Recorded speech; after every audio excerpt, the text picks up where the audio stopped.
precisamente a los señores de consumidores de Costa Rica. Ellos no pudieron estar con nosotros por acá, se les informó y se les invitó y no vinieron tampoco. Y pues bueno, tenemos aquí a don Eliezer.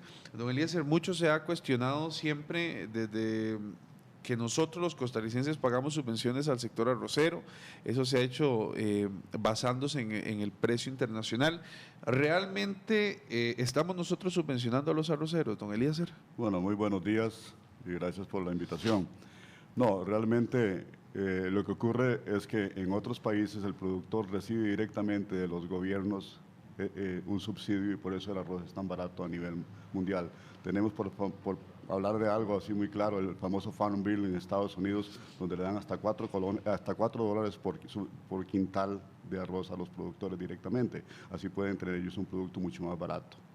En otras circunstancias también, realmente Costa Rica, pues tenemos un país que es bastante caro, ¿verdad? Sabemos que aquí, yo no le llamaría subsidio porque son nuestros costos de producción los que están bastante elevados, pero no es solamente en arroz, es en todo lo que tenemos en Costa Rica.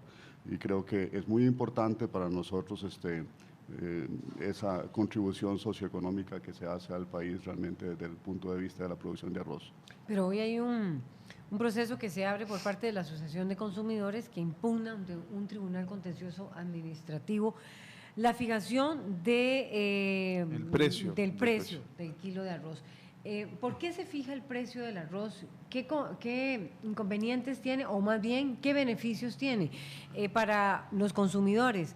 ¿Debe seguir esa ruta en la cual otros no se fijan, por ejemplo, otros precios de otros productos? Bueno, yo diría que no es tan sencillo. Estamos viendo ahorita que para el 2035 habrá un faltante de ¿cuántas toneladas dijo? 112 millones de toneladas. 112 millones de toneladas. Imagínense que si nosotros ahí en este momento no tuviéramos el precio fijado, tuviéramos que competir con esos subsidios internacionales, desapareceríamos por completo y los productores no se hacen de la noche a la mañana. Nosotros tenemos que hablar bastante de lo que es seguridad alimentaria. También, dígame, ¿qué otro producto en Costa Rica en los últimos 4 años, casi o 44 meses, no ha subido de precio?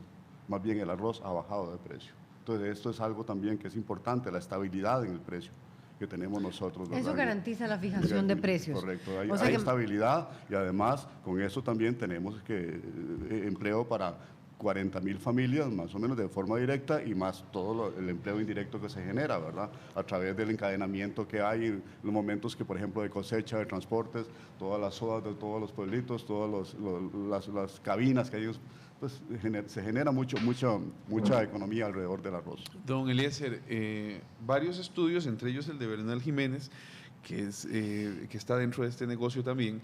Bernal hablaba en este estudio que el precio comparado con lo que podría importarse el precio del arroz y lo que se le está vendiendo a los costarricenses del precio del arroz en Costa Rica, esa diferencia él la considera un subsidio y llega a ser millones de dólares, hasta 336 millones, y él señalaba en su estudio que eso se va entre los 6 productores más grandes de Costa Rica, las productoras más grandes, o sea que quienes más se benefician de esto son ellos, porque compran muy barato, porque también tienen derecho a comprar una parte del arroz por fuera, compran muy barato y pueden venderlo aquí al precio más caro. ¿Cómo explicamos eso a la gente? Yo creo que es una forma de tergiversar los hechos reales. Usted lo acaba de decir, es uno de los importadores que tenemos en este país y lógicamente no va a decir nada que vaya contra ellos.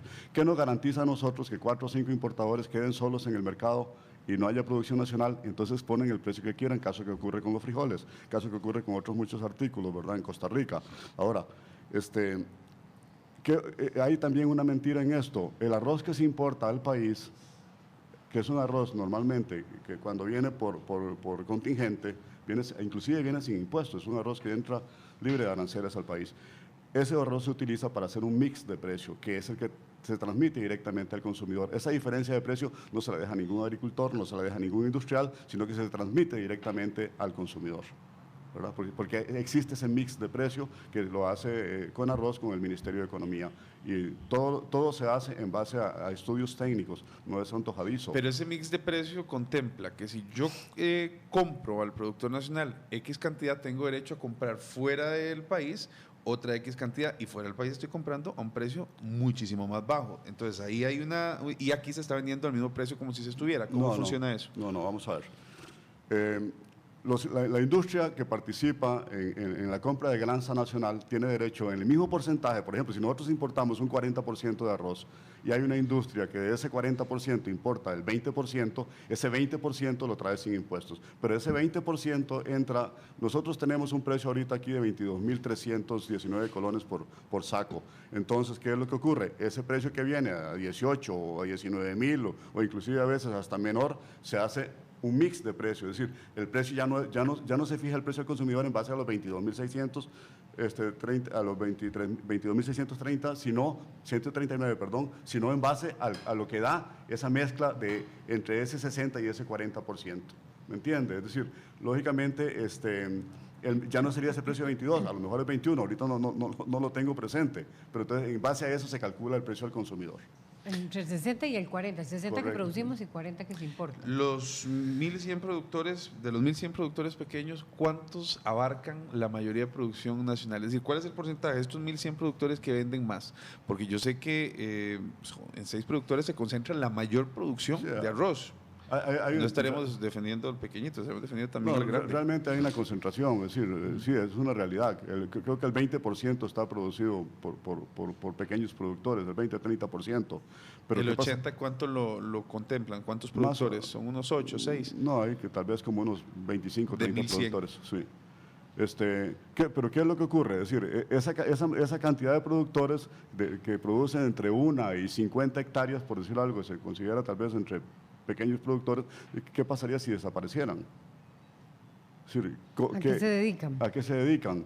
Es decir, aunque el arroz venga muy barato, hay cantidad de familias que no tienen trabajo para comprarlo. Hay tierras que únicamente se pueden utilizar en arroz, nada más.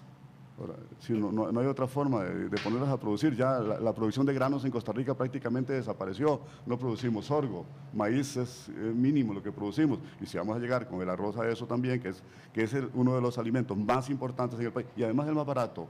Está demostrado que una ración de arroz es más barata que un huevo. ¿Y por qué supuesto, frijol? más barato. También mucho más barato que el frijol.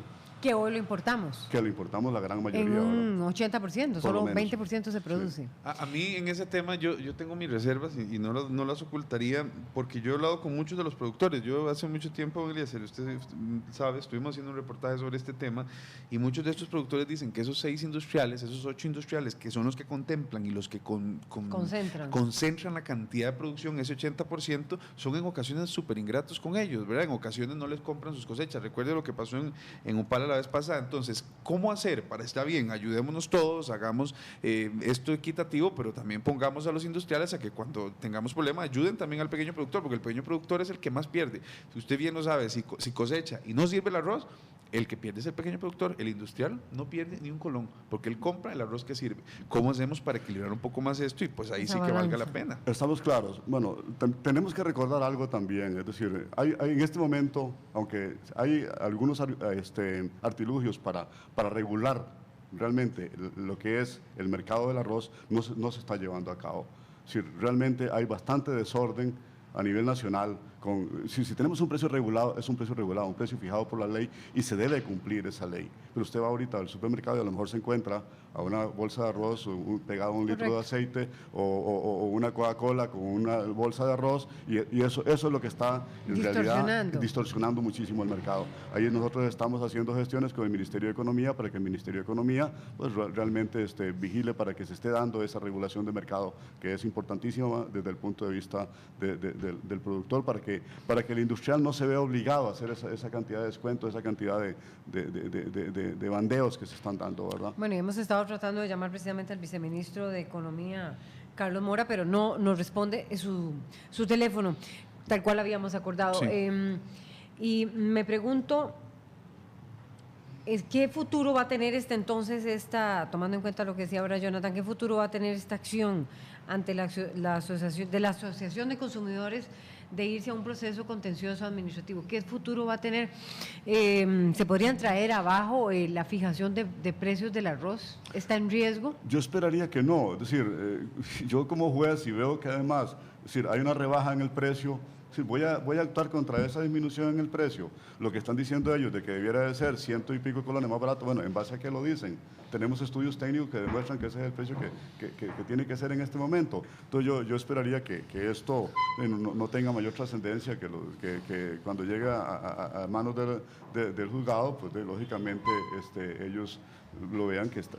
¿Cómo vamos a poner a quejarnos ante una baja en el precio?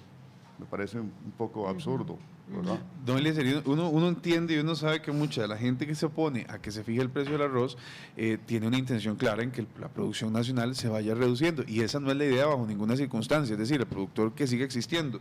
Pero yo sigo pensando en estos, digamos que eran 100 productores los que concentran, que no es así, ¿verdad? Pero estos Que otros son 1000 productores, son muchos menos, yo te diría que son 1080 los que están ahí solos.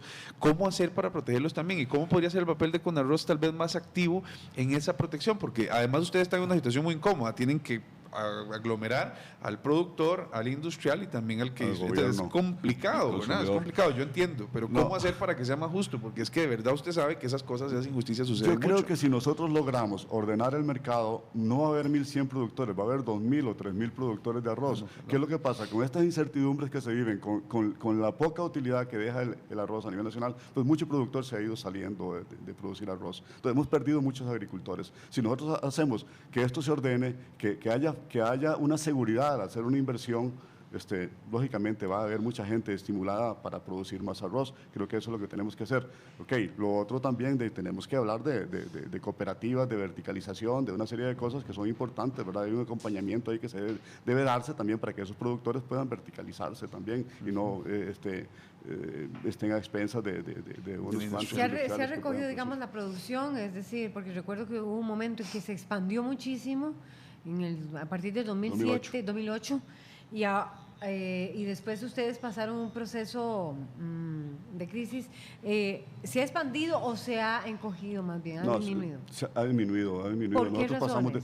Precisamente por toda esta incertidumbre que ha habido, por todo, porque no hay forma. ¿En qué empresa usted puede trabajar a 4 o 5 meses plazo? Si hay inversiones que hay que hacerlas que a lo mejor necesitan 5 o 10 años. 5 años. Y la verdad es que muchos de los gobiernos anteriores hemos tenido que estar con esa pelea siempre, tratando de ver cómo nos dan alguna estabilidad. Bueno, hasta ahora este gobierno, pues más o menos nos está dando alguna estabilidad en ese sentido, y luego, pero sí hace falta mucho acompañamiento, mucha inversión en infraestructura.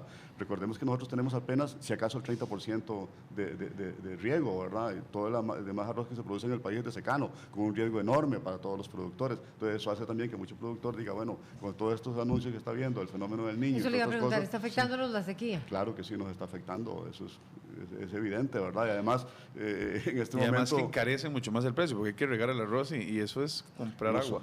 Claro, no solamente eso, a veces también cuando estamos en secano no tenemos la productividad que ocupamos. ¿Por qué? Porque no podemos poner el fertilizante en el momento adecuado porque dependemos de que haya humedad o no haya humedad, porque si no hay la suficiente humedad, tiramos el abono y lo perdemos. Entonces, todas estas cosas pues hacen que para finalizar, porque ya estamos contra el tiempo, ¿cómo hacer para que suceda el mismo caso lo que ha pasado en Guanacaste con esta cooperativa que se ha unido, el Copeliberia. de Copeliberia, donde los mismos productores se han unido y que ese se ha convertido en uno de los 6 grandes productores, que sale como uno, pero que son varios? ¿Cómo hacer para que eso se repita más, por ejemplo, en el caso de Upala, donde están degregados, donde la cosa es terrible, donde no sirve el arroz, no pega los frijoles, no pega nada, todo es un desastre? ¿Cómo hacer para que esto también se repita? ¿Qué puede hacer con arroz? Para replicarlo. Así es. Sí, bueno, yo creo que, como digo, es algo donde tiene que haber un acompañamiento interinstitucional, donde tengamos al Infocop, donde tengamos al gobierno, al Ministerio de Agricultura, mismo con arroz, para hacer cooperativas y ver a ver de qué manera se pueden financiar, porque lógicamente la inversión en una industria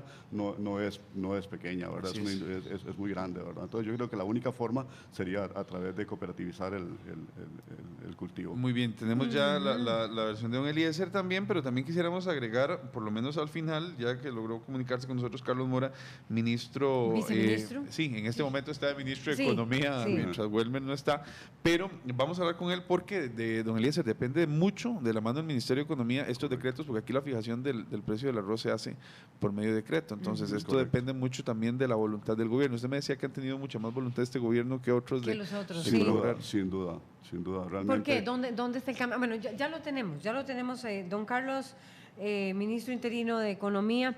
Buenos días, queríamos saber cuál es su posición con respecto a esta gestión que está haciendo la Asociación de Consumidores para que se traiga abajo de alguna manera la fijación de precios del arroz?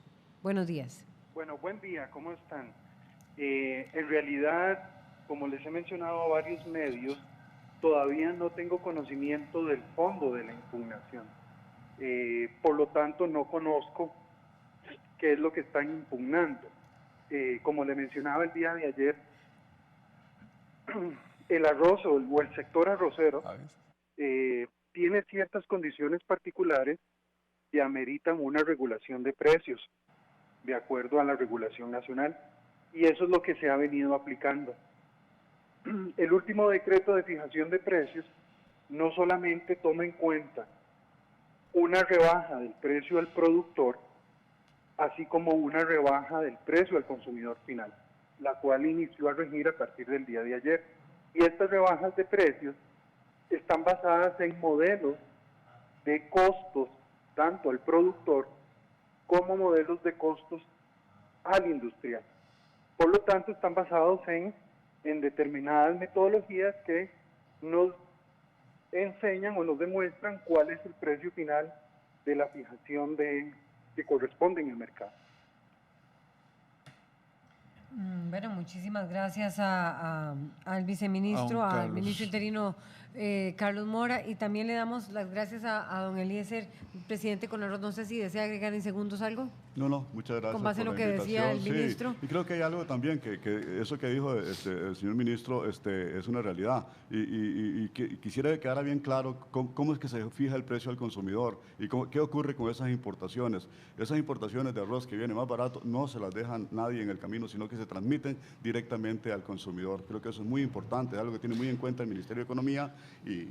O sea, que alguien gana con eso también. El consumidor. Eso es lo que se trata y eso es lo que queremos, que además esté seguro de que nunca va a faltar el arroz en su mesa, porque va a haber agricultores en Costa Rica que lo van a producir y con muy buena calidad y también con muy buen sentido ambiental. Ojalá también que se baje a esos agricultores ese precio, don Eliezer. Eso Sí. es lo que más yo creo que nos preocupa a muchos. Así es. Bueno, muchas gracias por la invitación. Y a la Muchas orden. gracias. Bueno. Vamos a pasar a... Con doña María Fernanda, ¿qué información María nos tiene?